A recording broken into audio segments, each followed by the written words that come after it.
From the outside, a jungle looks like something out of a nature documentary. Lush, green, impossibly alive, the kind of place that makes you want to quit your job and go find yourself. And for about the first 20 minutes, that's exactly what it feels like. Then the humidity hits you like a warm, wet towel wrapped around your entire body. Then the insects find you. Then you realize you haven't moved more than 100 meters in the last hour, and you have absolutely no idea which direction you came from. That is when the jungle stops being beautiful and starts being a problem.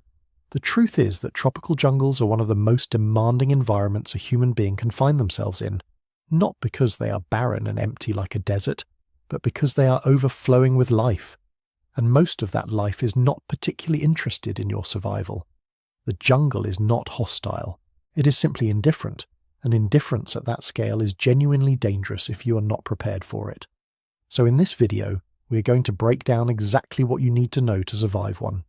We will cover the priorities that actually matter: clean water and how to get it, shelter that keeps you alive instead of just wet, fire in conditions that seem designed to make fire impossible, food without accidentally poisoning yourself, how to navigate when every tree looks identical, how to signal for rescue, how to protect yourself from diseases that kill hundreds of thousands of people a year, and perhaps most importantly, the mindset that separates people who make it out from people who do not. Before we dive in, take a second to like the video and subscribe, but only if you genuinely enjoy this strange little corner of the internet. Now, the jungle. Let's start with the numbers, because the numbers are genuinely wild. Tropical rainforests receive around 2 meters of rainfall every single year. That is not a typo.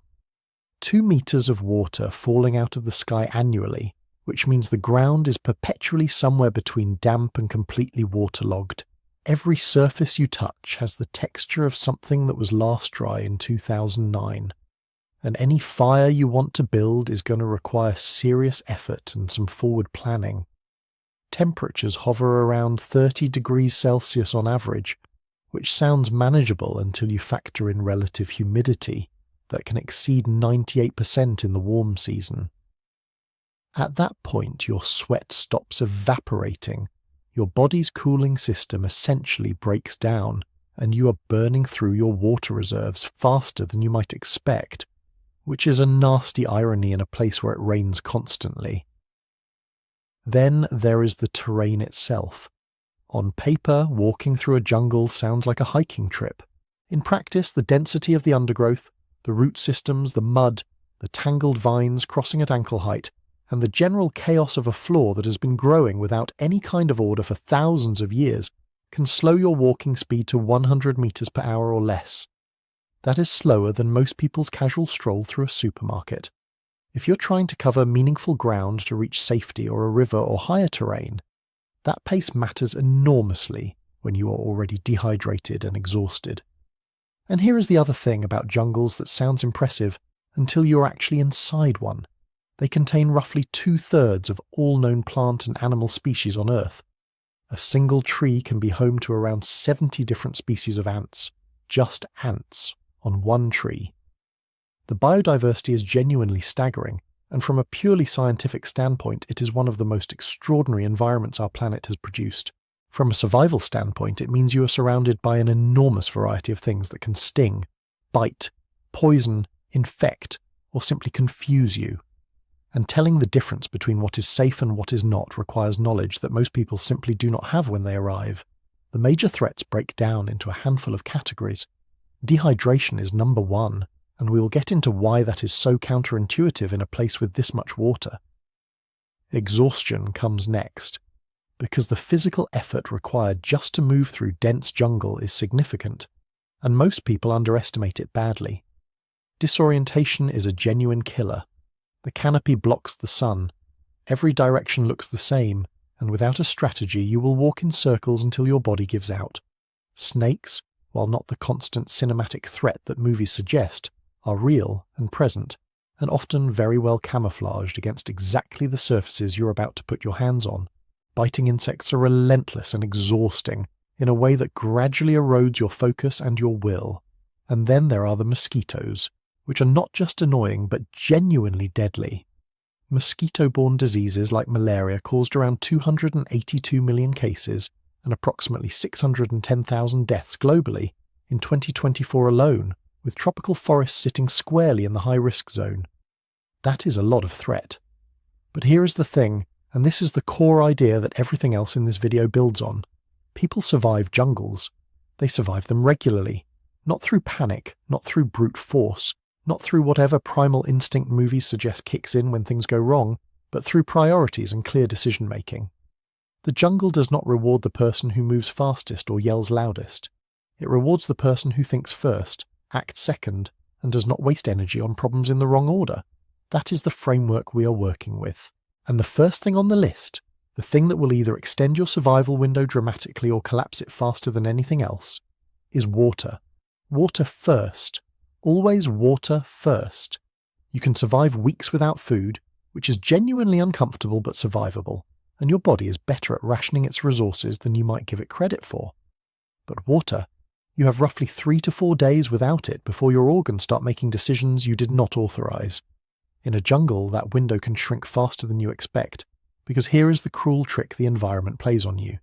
You are surrounded by water in every direction, dripping off leaves, pooling on the ground, running in streams you can hear but not see, and yet dehydration will come for you anyway.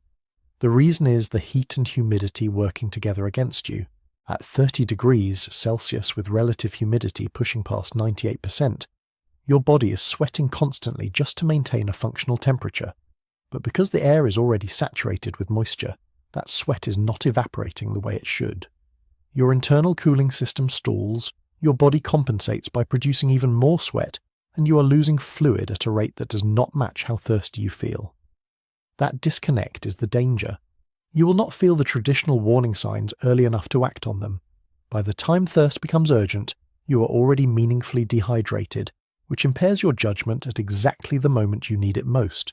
So drink before you feel thirsty, drink consistently, and make finding a water source one of your first priorities upon realizing you are in a survival situation. Now, finding water in a jungle sounds absurdly easy, and in some ways it is. Rivers, streams, and pools are relatively common depending on the region. Follow sounds downhill because water always runs toward lower ground. Look for animal trails, which often lead to water sources, and follow them with some patience. Plants like bamboo sometimes trap water in their hollow sections. Large leaves can collect rainfall in useful quantities.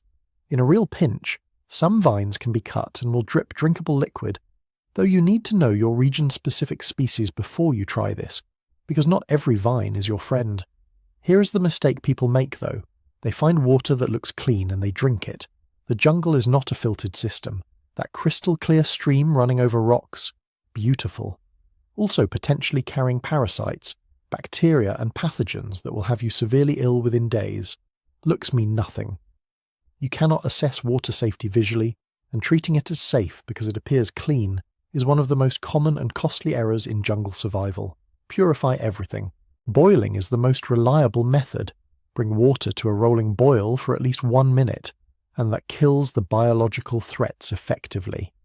If you are above 2,000 meters altitude, you extend that to 3 minutes, but in a jungle you are almost certainly at low elevation, so 1 minute is your benchmark. Chemical purification tablets are excellent backup and weigh almost nothing in a kit. Iodine and chlorine-based options both work, though they require a waiting period before the water is ready to drink, usually around 30 minutes. Portable filtration devices like squeeze filters or straw-style filters are fast and effective and handle most situations well. Ideally, you carry 2 methods, because redundancy is what keeps single points of failure from becoming fatal ones.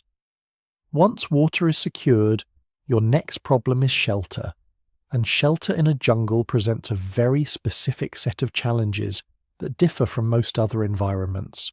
The first and most important decision is where, not what. Location matters more than construction technique, because even a perfect lean-to in the wrong spot will ruin you overnight. Avoid anything near flood zones or along dry riverbeds. Those channels can fill violently and without much warning when it rains hard upstream, and in a place that receives 2 meters of rainfall annually, that is not a hypothetical concern. Low-lying ground collects water and turns into standing pools, which breed insects and soak through any sleeping setup. Look uphill of your water source on flat elevated ground, but check what is above you. Dead branches, called widowmakers by survival instructors for good reason, and unstable trees with damaged root systems are a serious overhead threat in a forest this dense and this wet. A falling branch at night can kill you just as effectively as anything else in the jungle, and it is entirely preventable if you look up before you settle down. Once you have a safe location, construction is actually fairly straightforward with the right approach. A lean-to built against a solid anchor, a boulder, a standing tree, or two trees close together, with a ridgepole and angled branches covered in large leaves layered from the bottom up like roof tiles will shed rain reasonably well. A debris hut, which is essentially a frame stuffed with dry leaves and vegetation, provides remarkable insulation from the wet ground, and wet ground is the enemy here because it pulls heat from your body far faster than cool air does. If you are carrying a tarp, every other problem gets easier. A tarp rigged at an angle over a sleeping area is faster than any natural construction, and dramatically more rain resistant. Elevate your sleeping position off the ground if at all possible, even by a few inches, because the combination of moisture and insect activity at ground level is relentless. And then there is fire, which in a jungle feels like it should be simple, and is absolutely not. Everything is wet. The wood is wet, the leaves are wet, the tinder you carefully gather is wet, and the air itself is wet. This is where people who rely on friction-based fire starting from watching survival television run into serious trouble. In high humidity, the friction methods that work in dry environments become genuinely difficult, and sometimes impossible. You need reliable ignition sources, waterproof matches in a sealed container, a quality lighter protected from moisture, or a flint and steel striker that functions regardless of conditions. Pack them, protect them, and do not treat them as optional gear. Dry tinder is the other half of the equation. Look inside dead bamboo, under bark, in the dry cores of larger fallen logs, or in the underside of leaf litter that has been protected from direct rainfall. Fine material ignites easier than anything coarse, so process your tinder down as small as you can. Build your fire on an elevated platform of green wood to keep the base off wet ground, and build small initially rather than attempting something ambitious with damp fuel. Once you have fire, it earns its keep in multiple ways. It provides warmth against night temperatures that drop more than most people anticipate. It does meaningful work keeping insects at bay, because smoke is one of the most effective natural deterrents available. It is an enormous psychological asset, and that matters more than it sounds. Morale directly affects decision-making quality, and decision-making quality in a survival scenario is essentially everything. And critically, smoke is a signal. A column of smoke rising above a jungle canopy is visible at distance and communicates your position to search teams in a way that shouting never will. Water, shelter, fire, in that order every time. Master these three before anything else even registers as a priority, because everything else, food, navigation, rescue, depends on you being alive, conscious, and functional enough to execute it. Now that you have water, shelter, and fire sorted, your brain is going to start sending you very insistent signals about food. This is normal. This is also, to a significant degree, your brain being dramatic. A healthy adult can survive 3 to 4 weeks without food, and while nobody is going to describe that experience as pleasant, it is worth understanding that hunger, even aggressive hunger, is not the emergency it feels like. Food is a third-tier priority in jungle survival, sitting comfortably behind water, shelter, and immediate safety.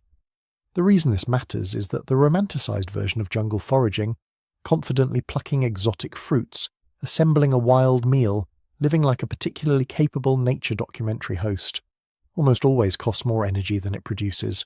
And in a hot, wet environment where your body's already working overtime, burning 500 calories hunting something that gives you 200 back is not survival strategy. It is a slow loss. So before we talk about what you can eat, the framing has to be right. You're not foraging for the adventure of it. You're making calculated, low-energy decisions about calories, and the default setting is patience and restraint, not enthusiasm. That said, the jungle is genuinely not a barren place, and some options are both accessible and relatively safe. Fruits are your most recognizable allies, especially anything you can identify with confidence.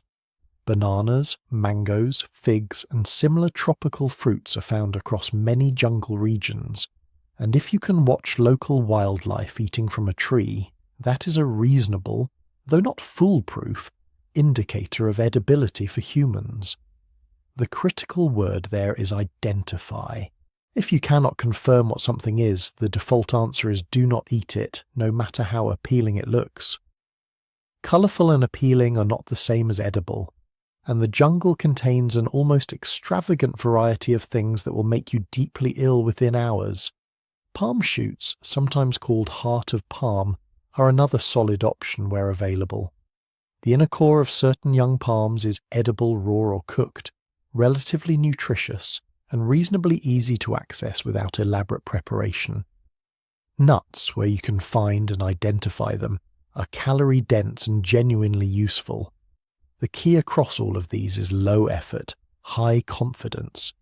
You're not experimenting, you're harvesting what you already know, which brings us to insects, and yes, we are going here, because this is where jungle survival food gets both practical and mildly humbling for anyone who has previously drawn a firm line about bugs. Insects are arguably the most reliable calorie source available in a jungle environment, and the numbers back this up in a way that is almost aggressively inconvenient for the squeamish. Termites, for example, contain more protein per gram than beef, not comparable protein, more protein. They're also packed with fat, which is exactly what your calorie-depleted body is looking for. Termites are found in virtually every tropical jungle on the planet. They live in large visible mounds or colonies in rotting wood, and collecting them requires no tools, no traps, no stalking, and almost no energy. You locate the colony, you collect them, and that is essentially the entire process. Eating them raw is possible, though roasting them briefly over your fire improves both the flavour, which is reportedly nutty and inoffensive, and reduces any microbial risk. Grubs found in rotting logs follow similar logic. They are calorie-dense, they do not run away, and they represent some of the most energy-efficient foraging available anywhere. Ants are also edible across most species, though the experience varies considerably by type, and some deliver a meaningful bite in protest. Grasshoppers and crickets, where present, are solid options. The basic principle is this: in a survival situation, the psychological barrier around eating insects is the actual obstacle, not the insects themselves. Once you reframe them as a compact, high-protein, self-contained food source that requires almost no hunting, they start to look considerably more attractive, relatively speaking. For collection, think simple. Disturb a termite mound slightly and collect what emerges using a leaf as a scoop. Turn over logs slowly and gather what you find underneath. You're not trying to be efficient at scale. You're supplementing your calorie intake with minimum expenditure. Now for the part that needs to be said clearly and without the softening of humour. There are things in the jungle that will kill you if you eat them, and they do not look obviously dangerous. Mushrooms are the most common trap. The jungle contains an enormous variety of fungal species, and the overlap between ones that look edible and ones that will cause liver failure, neurological damage, or death within days is significant enough that the safest blanket rule is this: do not eat wild mushrooms unless you have absolute expert-level identification certainty. Not pretty sure certainty. Not it looks like the one in the photo certainty. There is no universal field test that reliably distinguishes safe mushrooms from deadly ones, and the fact that an animal has been eating from the same patch means nothing, because many animals can process toxins that will kill a human efficiently. Unknown plants with brightly coloured berries are similarly off limits. The vivid red and orange and purple that make jungle vegetation so visually striking is sometimes a warning system, and sometimes it is just a berry, and you cannot tell which is which without knowledge you probably do not have. Brightly coloured frogs, especially the compact jewel-like ones that look almost artificially beautiful, are not food. They're a warning wrapped in amphibian form. Poison dart frogs and their relatives can carry toxins powerful enough to be lethal through skin contact, and the general rule is that anything in the jungle that appears to be showing off probably has a reason for the confidence. Finally, improvise fishing with cordage or a bent wire hook from your kit, and simple snares made from paracord or natural cordage are worth attempting if you have the materials, the knowledge, and the energy to spare. But stress the last part, energy to spare. Snares require checking and resetting, fishing requires patience, and both are secondary to the passive low-effort gathering described above. One last thing that ties all of this back to everything before it. Bad food choices do not just make you feel unwell. They can actively worsen your survival situation through dehydration, diarrhea caused by consuming toxic plants. Improperly identified food or anything contaminated will strip fluids from your body faster than the heat alone. And in an environment where maintaining hydration is already your primary challenge, that feedback loop is genuinely dangerous. The jungle is not stingy with consequences, and the same discipline that keeps you from drinking unpurified water should apply to anything you're considering eating. Eat what you know. Start with insects if you can manage the psychology. Harvest fruit you can identify with confidence. And treat anything you cannot name with the same suspicion you would give an unmarked container in a stranger's kitchen. You have food, water, shelter, and fire. You have eaten something with more legs than you would prefer and survived the experience. Now comes the question you have been asking since the moment things went wrong. How do you actually get out of here? The answer begins with a decision that feels counterintuitive but is backed by hard logic. Before you move anywhere, ask yourself whether you should move at all. In a jungle environment, staying put is often the smarter call, and the reason comes down to math. Human walking speed in dense jungle terrain can drop to 100 meters per hour or less, not per minute per hour, due to tangled undergrowth, mud, roots, and the constant wet terrain that makes every step a negotiation. That is slower than most people can crawl in a hallway. Now factor in that search and rescue teams looking for a missing person need a last known location to work from, and every time you move without a clear direction, you're not just covering ground, you're actively making yourself harder to find. If people know roughly where you are, if you left a trip plan, if someone is expecting you back, staying put near a visible clearing or your original camp, and focusing on signalling is almost always the higher percentage play. The calculus shifts if no one knows you are missing, if your location offers no resources, or if you have a high confidence route towards safety. In that case, moving makes sense, but moving with a strategy, not with urgency. If you do move, the jungle is not exactly generous with navigational landmarks, so you use what you have. The first and most reliable tactic is to look for water and follow it downstream. Rivers and streams in jungle environments almost universally trend toward lower elevation, larger waterways, and eventually human settlements. They also tend to be more navigable than pure jungle floor, because vegetation along riverbanks, while dense, usually offers a cleaner path than the interior. Following water downhill is not a guarantee, and river routes can be slow and winding, but it is one of the most consistently sound directional strategies available without instruments. When safe to do so, climbing for a view is worth the effort.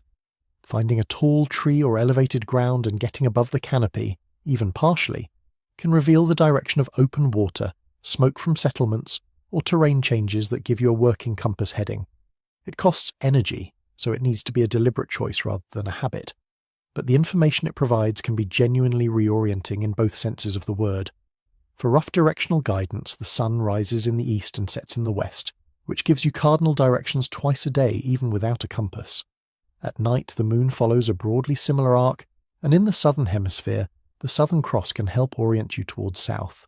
These are imprecise tools, but imprecise tools are better than moving in circles, which is something humans do with remarkable consistency when lost and without a reference point. Now, whether you're staying put or moving, the second job running in parallel is making yourself findable. Rescuers cannot help you if they cannot locate you, and in a jungle environment where the canopy absorbs both sound and sight lines, passive waiting is not a signal. The SOS symbol, 3 letters, rock, stick, or any high-contrast material laid out large enough to be visible from the air, is worth building in any open clearing you find or can create near your camp. Bigger is better. Think scale, not elegance. If you have a signal mirror, a piece of foil, or anything that reflects light, use it. A mirror flash is visible for extraordinary distances on a clear day and costs you almost no energy to deploy. Fire and smoke are your most powerful tools at range.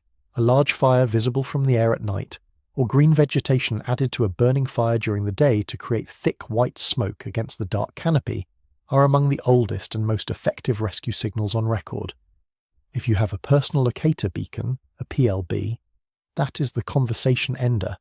Activate it. Keep it elevated and clear of the canopy as much as possible, and let the satellite do the work.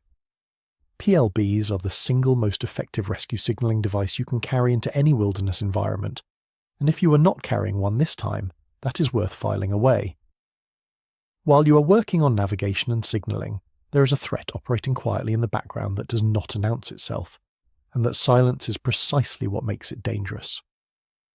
Mosquitoes in tropical jungle environments are not just an irritant. They are vectors for malaria, which according to the World Health Organization caused approximately 282 million cases and roughly 610,000 deaths globally in 2024. Tropical forests are among the highest risk zones on the planet. The particularly insidious thing about malaria and related mosquito-borne diseases is the delay. A bite you received on day 1 may not produce symptoms for 10 to 15 days, which means you can feel completely fine right up until you absolutely are not.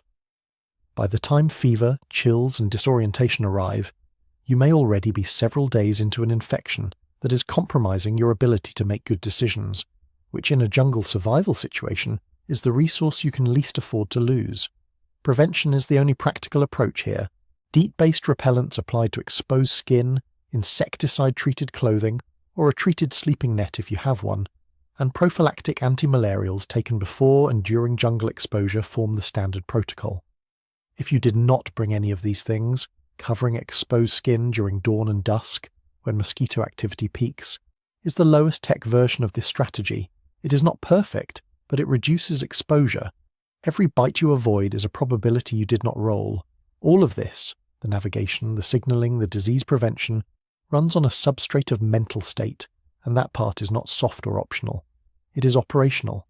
People who survive extended wilderness emergencies consistently report the same cluster of psychological tools, staying calm enough to assess rather than react, which is harder than it sounds when the environment is actively uncomfortable and your brain is generating urgency signals at volume. Setting micro-goals, not get rescued, but make it to that ridge, build the signal fire today, collect water before it gets dark, which gives your mind a series of completable tasks instead of one enormous impossible feeling objective. And visualizing rescue, not as magical thinking, but as a deliberate mental rehearsal of the outcome you're working toward. The research on psychological resilience in survival situations is consistent. The people who survive the longest are not always the fittest or the most experienced. They are the ones who stay mentally organized when the situation is trying very hard to make that impossible. The jungle is designed, in the most chaotic possible way, to disorient you. Everything looks the same, everything is loud, and the environment's indifference to your situation is total. Your job is to be the organized, deliberate thing inside all of that noise. So here is the takeaway you can actually carry out of this video. Water first, shelter second, fire third, food fourth, and woven through all of it, signaling, direction, and the mental discipline to keep making good small decisions instead of one panicked large one. The jungle does not care about your survival, but it does not specifically want to kill you either. It is just a system, and systems, once you understand their logic, can be navigated. If you want to go deeper on any of this, Whether that's building a better emergency kit, learning to read terrain, or understanding what wilderness medicine actually looks like in practice, stick around. There is a lot more jungle out there, and some of it is genuinely beautiful once you stop being afraid of it.